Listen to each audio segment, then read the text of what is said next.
Igen, tehát a zenekarommal elmentünk, számos Grammy díjat, meg ilyesmiket hazahoztunk, ilyen apróságok, tudod. A díjak már nem is férnek el a szobámban, tehát már annyi van.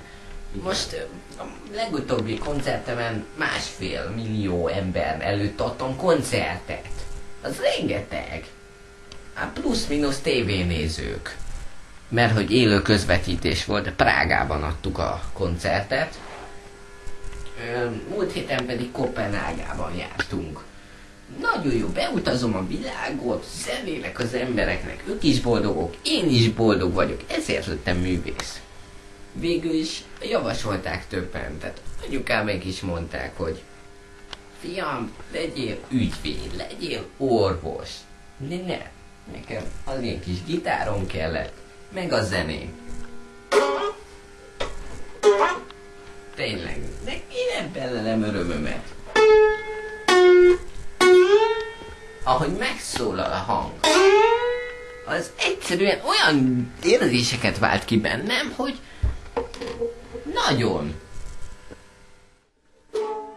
A repülőben utazva csak erre van időm. Grand Lost Movie filmeket szoktam nézni, meg az ő channelükön a kedvenceket.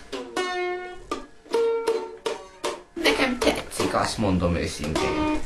Nekem tetszik, tehát az, hogy ingyen adjuk a filmet, és olyan filmet, mert mit csinálunk? Amatőrfilm. És miért jó az amatőrfilm? Hát azért jó, mert nem műfilm. Az amatőrfilm az mindig élethű.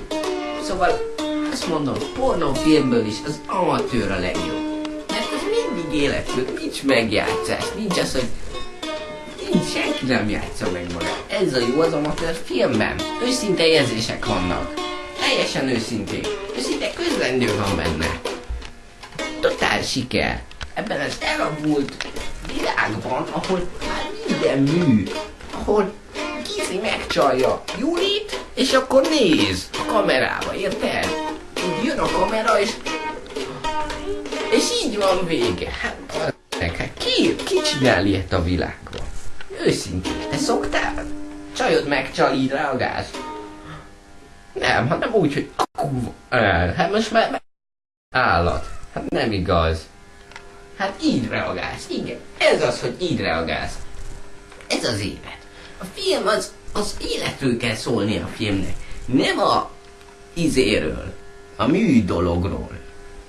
A filmet nem lehet megjátszani. Tehát ottan kéne az, hogy normálisan, teljesen normálisan, úgy ahogy az emberek viselkednek, úgy kell viselkedni. És a közlendője is legyen normális. Ne az, hogy itten, mit tudom én, járunk, aztán szakítunk, másik lány. Nem romantikus történet. Jó, a romantikában is megvan, tehát az hétköznapi.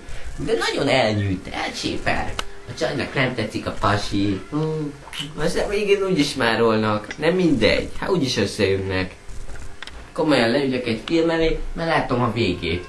És 2 órás a film. Légy szíves. Na aztán, érted? Tehát a Grand Lost Movie rövid filmek. Rövid, tömör, lényeges, élethű. 100%-ig, úgy gondolom, hogy 100%-ig jó filmeket adnak.